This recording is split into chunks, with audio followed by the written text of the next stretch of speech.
राजा परीक्षित के प्रश्न करने पर श्री सुखदेव भगवान, अवधूत दत्तात्रेय भगवान तथा श्री यदु महाराज का दिव्य चरित्र श्रवण कराते हैं।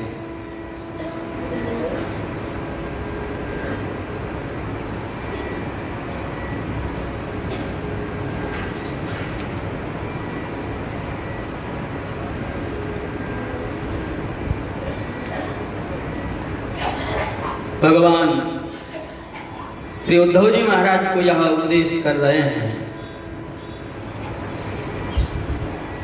श्री उद्धव जी महाराज भगवान के द्वारा उपदेश श्रवण कर रहे हैं।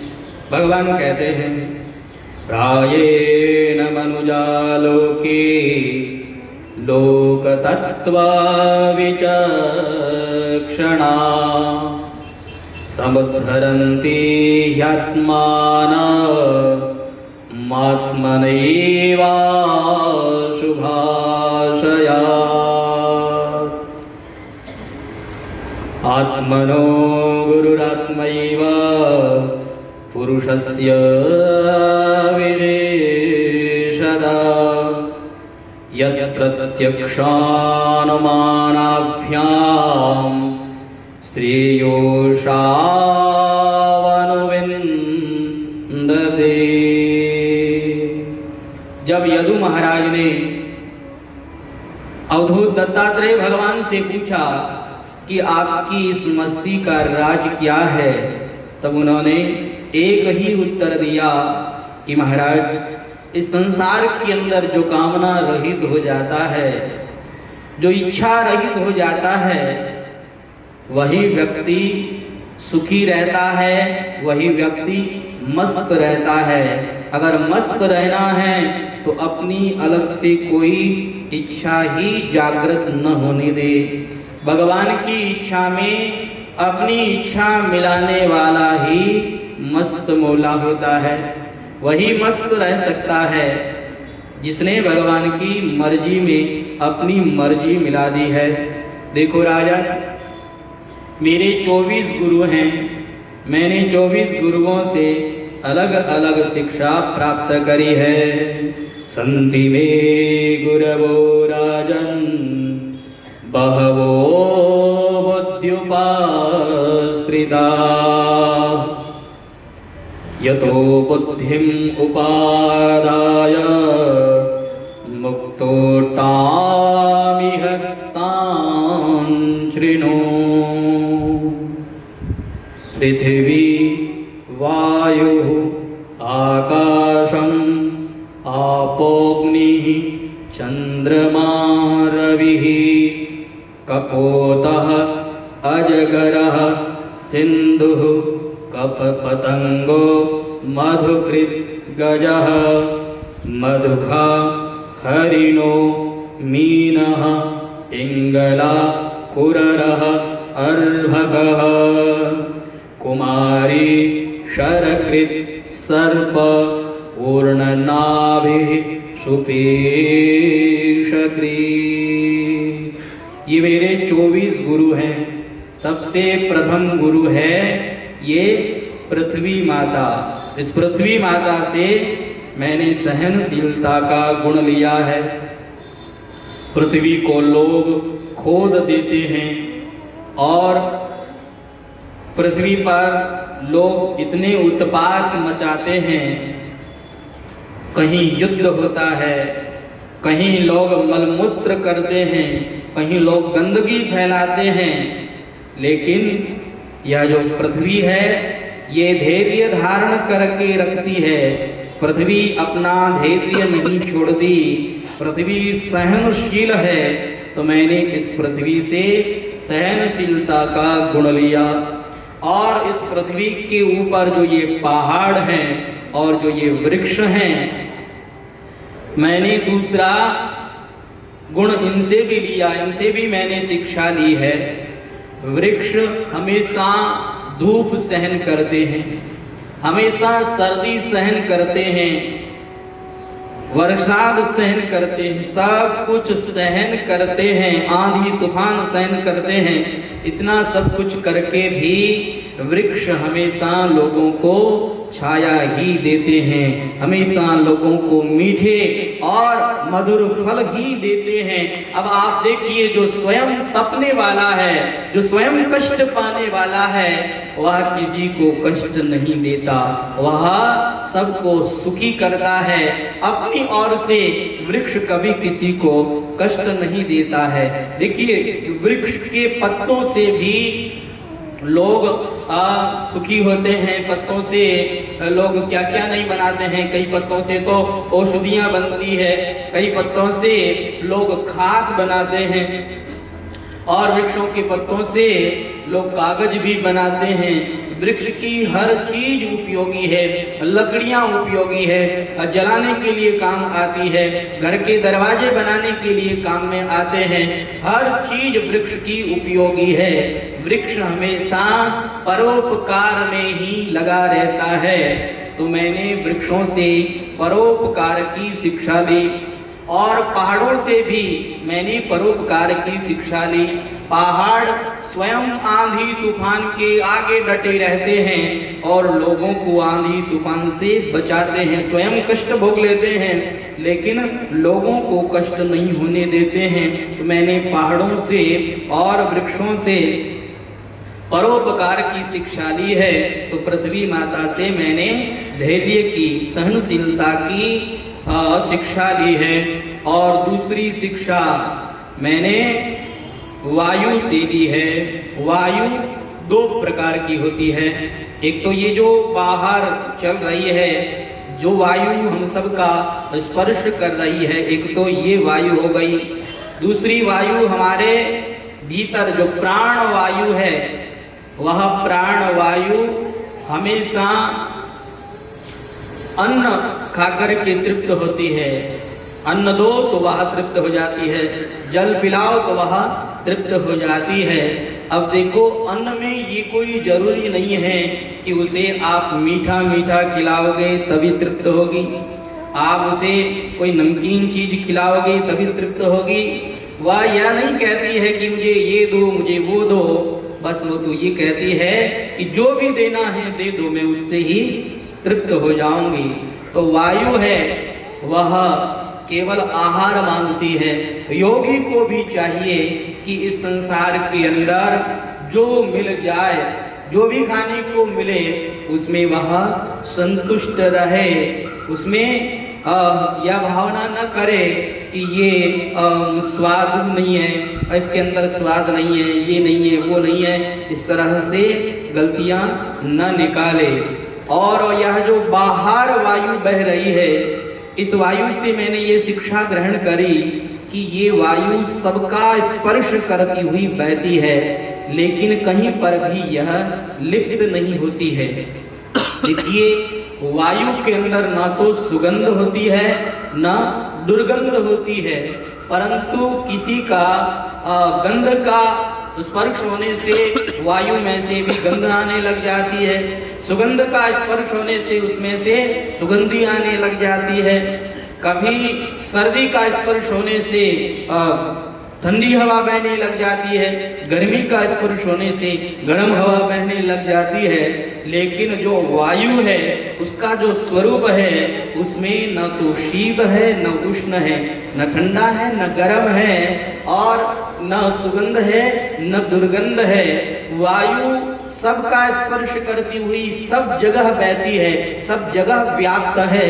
सब जगह व्याप्त होते हुए भी वायु किसी में लिप्त नहीं होती है, आसक्त नहीं होती है। योगी को भी चाहिए कि संसार के अंदर वायु की तरह निर्लिप्त रहे, व्यवहार करे, लेकिन व्यवहार करता हुआ भी सबसे असंग रहे, कहीं पर भी लिप्त न हो। मैंने वायु से यह शिक्षा ग्रहण करी।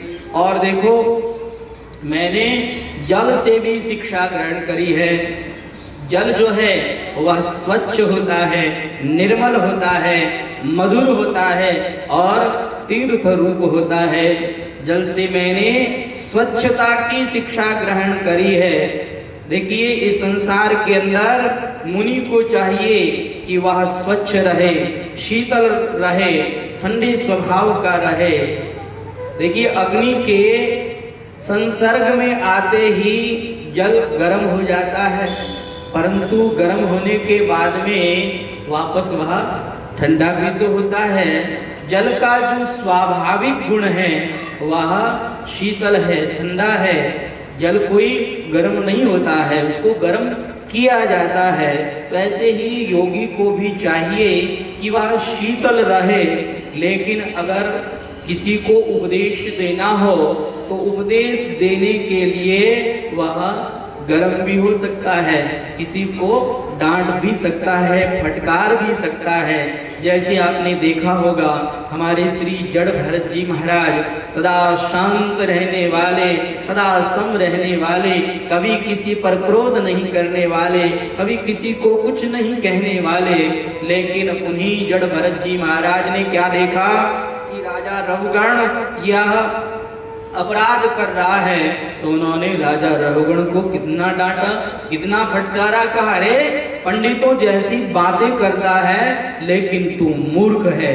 कितना उसे डांटा, फटकारा। क्यों डांटा? केवल उपदेश देने के लिए, केवल सामने वाले का भला करने के लिए ही उन्होंने डांटा है। जिस तरह जल स्वच्छ होता है ऐसे ही मानव को भी स्वच्छ अपना चरित्र रखना चाहिए। अपनी चरित्र पर किसी तरह का कोई दाग न रहे ऐसा प्रयास करना चाहिए। जल जो है वह सर्वप्रिय होता है। सब व्यक्ति जल का पान करके प्रसन्न होते हैं। ऐसा कोई व्यक्ति आपने नहीं देखा होगा जो जल पिए और नाराज हो जाए। अरे जल का पान करते ही प्रसन्नता होती है। तो ऐसा स्वभाव बनाना चाहिए, ऐसा निर्मल चरित्र बनाना चाहिए कि हमारे चरित्र को देखते ही लोग कहने लगे कि आहा क्या बात है, आज तो हमें शुभ दर्शन हो गए।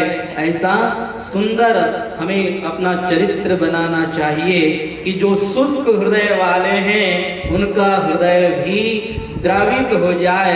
ऐसा सुंदर स्वभाव बनाना चाहिए। हमारे स्वभाव के अंदर मधुरता आनी चाहिए। देखिए कई लोग कहते हैं कि महाराज आप कहते हैं कि जल स्वभाव से मधुर होता है, मीठा होता है, लेकिन महाराज समुद्र का जल वह तो खारा ही होता है, इतना खारा कि उसे मुंह में भी नहीं डाल सकते।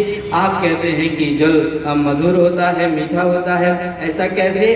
कहा देखो जो समुद्र का जल है वह उसके संसर्ग से, उसका संग करने से वह नमक का संसर्ग करने से वह खारा हो जाता है, परंतु वास्तविकता में जो जल का स्वभाव है वह तो मीठा ही है, वह तो मधुर ही है।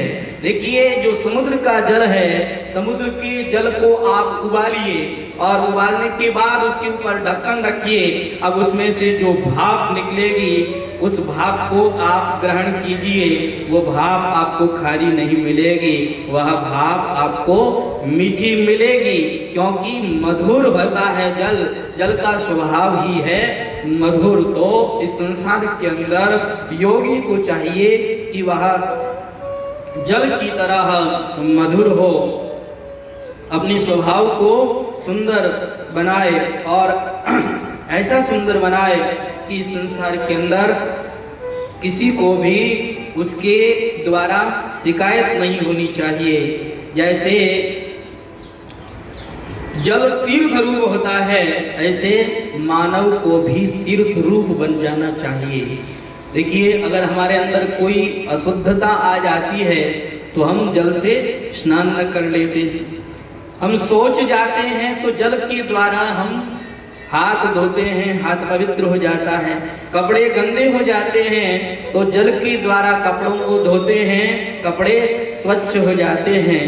तो जल जो है वह तीर्थ रूप माना गया है, जल के द्वारा शुद्धि होती है। तो मानव को भी चाहिए कि ऐसा अपना सुंदर चरित्र बनाए कि वह तीर्थ रूप बन जाए। उसका दर्शन करने से, उसके पास में बैठने से, उसका सानिध्य ग्रहण करने से भी लोगों के भीतर पवित्रता आ जाए।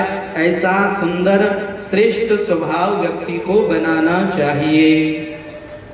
और देखिए, मैंने अग्नि से भी एक शिक्षा ग्रहण करी है। अग्नि के समान इस संसार में कोई तेजस्वी नहीं है। अग्नि बहुत तेजस्वी होती है। आप ज्यादा देर तक अग्नि के सामने ठहर नहीं सकते हैं। देखिए, मनुष्य सबको ठग सकता है, लेकिन योगी को नहीं ठग सकता है। जैसे कई लोग बड़े चालाक होते हैं, बड़े चतुर होते हैं, और इन संसारी लोगों को ऐसे वो चला देते हैं कि संसारी लोग समझ भी नहीं पाते हैं। परंतु ऐसे लोग भी जब किसी सच्चे संत के पास जाते हैं, सच्चे योगी के पास जाते हैं, तो उस समय में उनकी भी बोलती बंद हो जाती है। उस समय में उनकी भी वाणी लड़खड़ाने लगती है। वहां पर चालाकी नहीं कर पाता है, क्योंकि योगी जो होता है वह अग्नि के समान तेजस्वी होता है, और उनके तेज के सामने जो ठग होता है, जो बेईमान होता है, वह भी सीधा बन जाता है। जैसे कहते हैं ना कि सांप सब जगह टेढ़ा चलता है, लेकिन बिल में घुसता है तो समय में वो सीधा हो जाता है। ऐसे ही भले ही कोई ठग हो, सबके सामने टेढ़ा रहता हो, लेकिन असली योगी के सामने अगर आने का काम पड़ जाए तो वह तो वहां पर सीधा बन जाता है। क्योंकि योगी तेजस्वी होता है, उसके पास तपस्या का बल होता है, और अग्नि के समान जो तेजस्वी योगी होते हैं, उनके सामने बेईमान व्यक्ति भी सीधे बन जाते हैं। इसीलिए हमारे पूज्य महाराज श्री कहते थे कि जो संत महात्मा जंगल में भजन करते हैं, चोर लोग उनकी भी सहायता करते हैं। अरे जो चोर लोग लोगों को लूट लिया करते हैं, वही चोर लोग संतों की भी सेवा किया करते हैं। संत महापुरुषों का जो जीवन है वह अग्नि के समान पवित्र जीवन होता है। तो अग्नि, उससे मैंने तेजस्विता का गुण लिया है। अतः मानव को चाहिए कि वह अपनी इंद्रियों को वश में करके अग्नि के समान तेजस्वी बन जाए, अग्नि के समान हमेशा तपता रहे। देखिए, तपस्या के बिना आत्मा का प्रकाश नहीं हो सकता है। कायिक, वाचिक और मानसिक तप बताए गए हैं। शरीर से जो कर्म किया जाता है, जैसे भगवान की पूजा करना, अर्चना करना, भगवान की कथा को सुनना, भगवान के नाम का कीर्तन करना, भगवान के पाद पद्मों का ध्यान करना, ये सब शारीरिक तप कहलाता है। कायिक यह तप कहलाता है। और एक वाचिक तप होता है। वाचिक तप क्या होता है? कहा वाचिक तप यह होता है कि अपनी वाणी से किसी को भी कोई कष्ट न हो, यह वाचिक तप कहलाता है। इतना ही बोलना चाहिए कि जिससे सामने वाले का भला हो। हमेशा सत्य बोलना चाहिए और प्रिय बोलना चाहिए। कई लोग कहते हैं महाराज मैं तो बिल्कुल सही बात कहवा, अब सामने वाले ने बुरो लागे तो लागे, लेकिन महाराज मैं तो सही बात कहवा। अरे भैया, ऐसा भी नहीं होना चाहिए व्यक्ति का स्वभाव।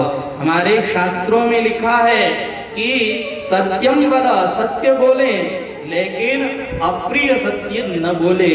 बोलने का जो ढंग है वह ढंग सही होना चाहिए। इस ढंग से बोले, सत्य बात भी इस ढंग से बोले कि सामने वाले को, सुनने वाले को किसी तरह का कोई कष्ट न हो जाए। अगर सामने वाले को कष्ट हो जाए तो आपने क्या बोला?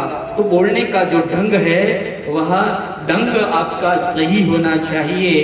कभी भी अप्रिय नहीं बोलना चाहिए, कटु भाषण नहीं करना चाहिए। और एक देखिए मानसिक तप कहलाता है। मानसिक तप क्या है? कहा मौन रहना, यही मानसिक तप है। लेकिन कई लोग मौन तो धारण कर लेते हैं, परंतु इशारा करते रहते हैं, और जो मौन धारण करता है वो इशारा करता है। अब इशारे वाले को हर व्यक्ति समझ नहीं सकता है, सामने वाले को समझ में नहीं आता है, उसको क्रोध आता है, और क्रोध में वो ऐसे ऐसे इशारा करता है कि सामने वाले को कष्ट हो जाता है। तो कहते हैं ऐसे मौन से तो आप बोल देते वो ही अच्छा था।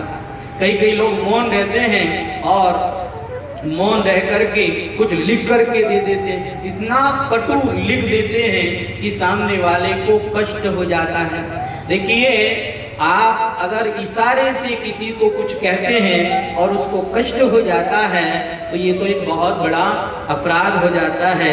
आपको मौन रहने का कोई पुण्य नहीं मिलता है, आप उल्टे अपराध कर लेते हैं। तो व्यक्ति को मौन रहना चाहिए, लेकिन मौन रहने के साथ साथ यह भी ध्यान रखना चाहिए कि हमारी किसी चेष्टा के द्वारा किसी को कोई कष्ट न हो जाए। अगर इस तरह से व्यक्ति मौन रहता है तो व्यक्ति का वह मानसिक तप कहलाता है।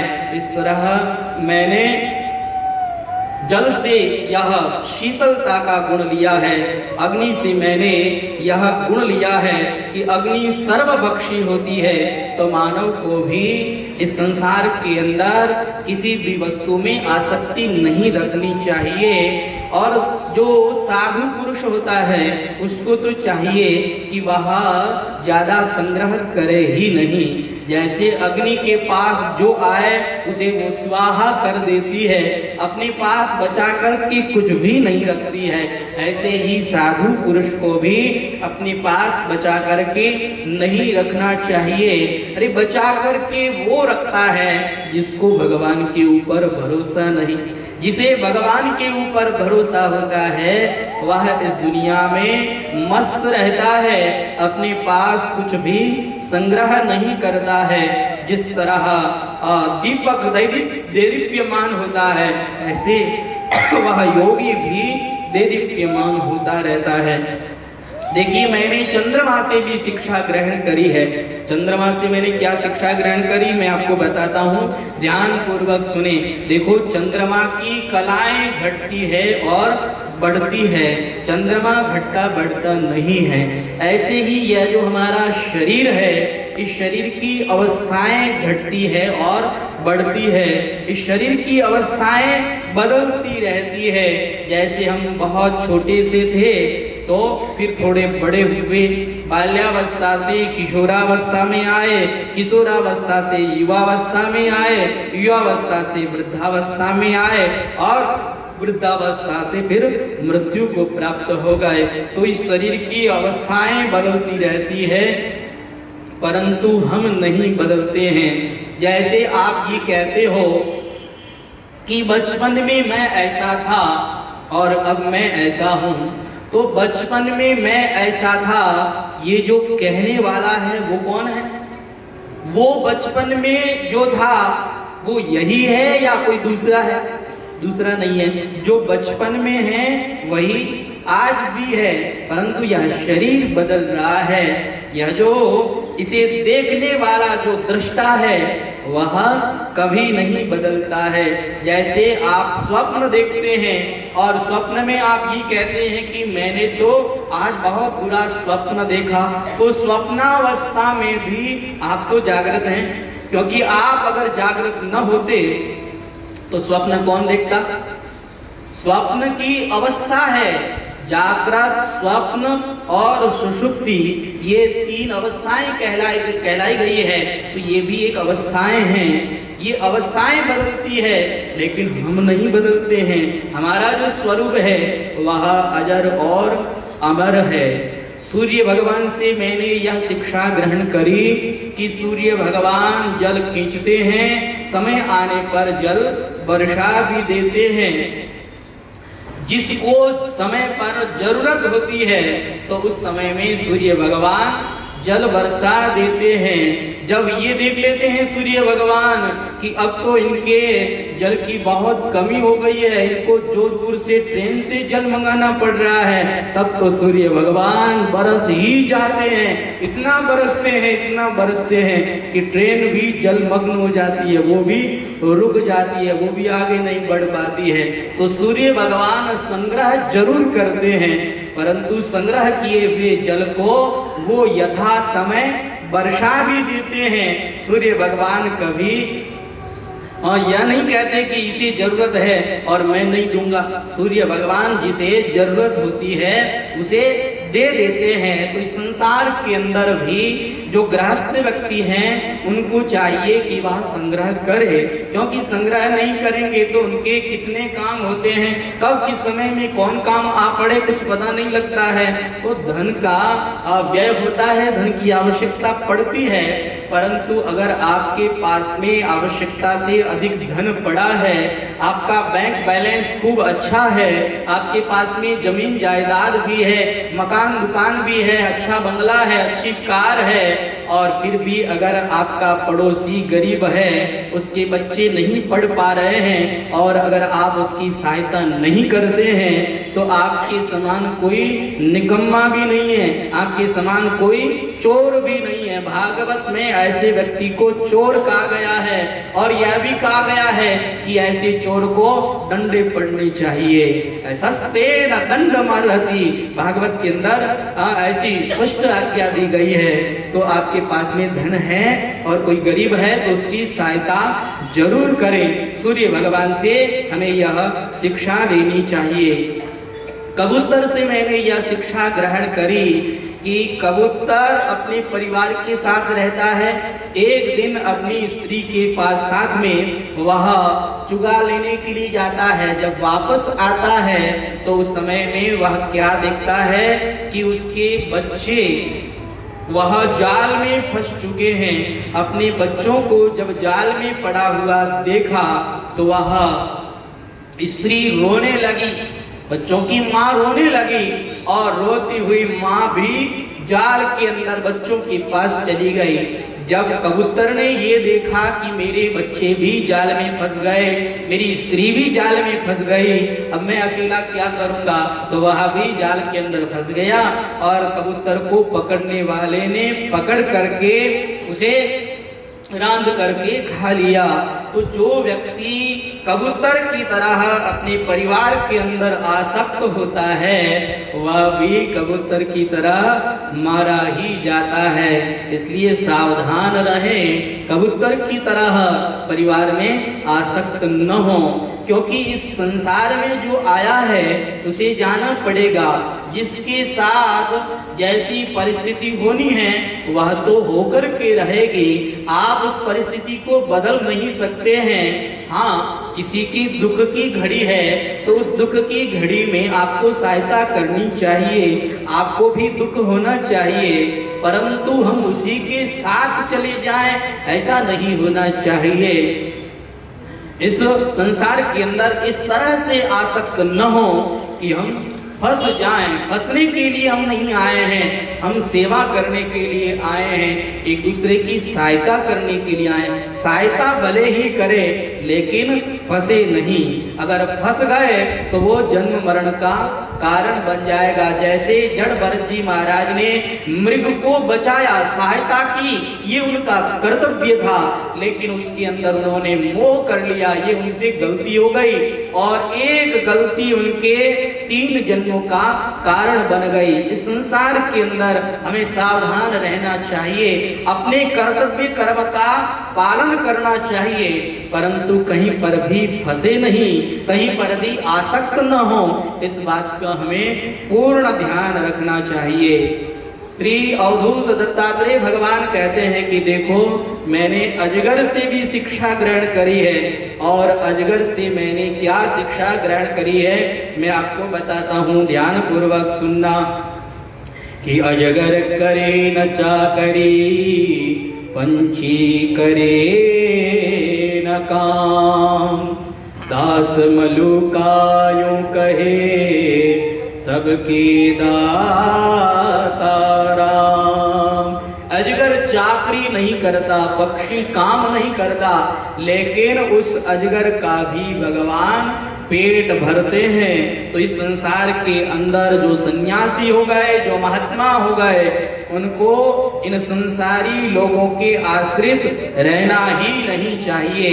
अरे जिस भगवान के लिए आपने मूंछ मुड़ा ली, जिस भगवान के लिए आप संत बन गए, जिस भगवान के लिए आपने वेग भगवान को धारण कर लिया, उस भगवान का आपको भरोसा नहीं है। उस भगवान पर भरोसा रखें, इन संसारियों का कोई भरोसा न रखें, इन संसारियों के आश्रित न रहे, भगवान के आश्रित रहें, क्योंकि भगवान सबका पालन करते हैं तो हमारा भी करेंगे, भगवान सबका ख्याल रखते हैं तो हमारा भी ख्याल रखेंगे।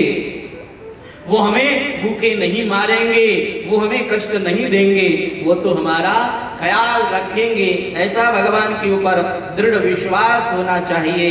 भगवान सबके दाता हैं, सबका भगवान पालन पोषण करने वाले हैं, इसलिए भगवान पर ऐसा दृढ़ विश्वास होना चाहिए। समुद्र से मैंने यह शिक्षा ग्रहण करी कि समुद्र, उसके अंदर कभी कभी ज्वार भाटे भी आते हैं, लेकिन समुद्र जो है वह अपनी मर्यादा नहीं छोड़ता। अगर समुद्र अपनी मर्यादा छोड़ करके बस्ती के अंदर आ जाए तो लोगों का तो रहना ही मुश्किल हो जाए, लेकिन कभी भी समुद्र अपनी मर्यादा नहीं छोड़ता है। समुद्र धीर और गंभीर रहता है। मानव को भी चाहिए कि वह मर्यादा पूर्ण जीवन जिए और वह सदा धीर और गंभीर रहे। पतिंगा से मैंने यह शिक्षा ग्रहण करी कि पतिंगा वह रूप में आसक्त होता है। आपने देखा होगा जहां आप अग्नि को जलाओ अंधेरे में तो उस समय में कीड़े आते हैं और उस अग्नि में स्वाहा होने लगते हैं। अब वो कीड़े क्यों आते हैं? क्योंकि वो रूप में आसक्त होते हैं, उन्हें रूप अच्छा लगता है और रूप अच्छा लगने के कारण वो अग्नि के पास आते हैं, लेकिन अग्नि वह उन्हें जला देती है। जो व्यक्ति रूप में आसक्त होता है वह पतिंगे की तरह मारा जाता है। एक बार की बात कि एक राजकुमार थे जो एक सुंदर स्त्री को देखकर के उनमें आसक्त हो गए और उनसे कहने लगे कि हम तो आपके साथ विवाह करेंगे। तो उस स्त्री ने कहा, आप राजकुमार हैं, आपको कोई सुंदर राजकुमारी देखनी चाहिए। आपने मेरे अंदर ऐसा क्या देखा जो आप मेरे साथ विवाह करना चाहते हैं? देखिए महाराज, मेरा यह जो शरीर है इसके अंदर हड्डी मांस और रुधिर के अलावा कुछ भी नहीं है, क्या देख कर के आप मेरे अंदर आसक्त हुए हैं? राजकुमार ने कहा, चाहे जो हो, अब तो निर्णय किया है, आप ही के साथ विवाह करना है। उस स्त्री ने कहा, चलो ठीक है, मेरे साथ विवाह करना है तो पहले मुझे 7 दिन का मौका दो, मैं आपके घर चलूंगी, 7 दिन तक मैं एकांत में रहूंगी, उसके बाद में आपके साथ विवाह करूंगी। राजकुमार तो बड़ा राजी हुआ, बड़ा प्रसन्न हुआ और प्रसन्न होकर के राजकुमार ने स्त्री को साथ ले लिया और वह कन्या एक जगह एकांत के 7 दिन तक रही। 7 दिन बाद में उसने जैसे ही दरवाजा खोला तो कहते हैं उसके शरीर के अंदर जगह जगह पर पीप आ रही है, जगह जगह पर रस्सी आ रही है और उसका शरीर बिल्कुल कुरूप हो गया है और शरीर से दुर्गंध आ रही है। राजकुमार ने अपना नाक बंद कर लिया और कहा, ये क्या हाल बनाया है तुमने?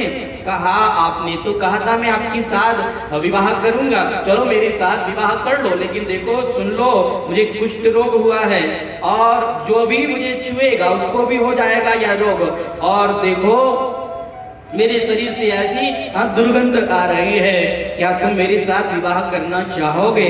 राजकुमार ने कहा, देखो मैं शिष्टाचार के नाते तुमसे बात कर रहा हूँ, मेरा मन तो यह करता है कि यहाँ मैं एक क्षण के लिए भी खड़ा नहीं रहूं, अभी अभी यहाँ से चला जाऊं, क्योंकि अब विवाह करने की तो बहुत दूर की बात मैं तुम्हें देखना भी नहीं चाहता, तुम्हारे शरीर से ऐसी दुर्गंध आ रही है। कहा, तुम तो कह रहे थे ना मैं विवाह करूंगा।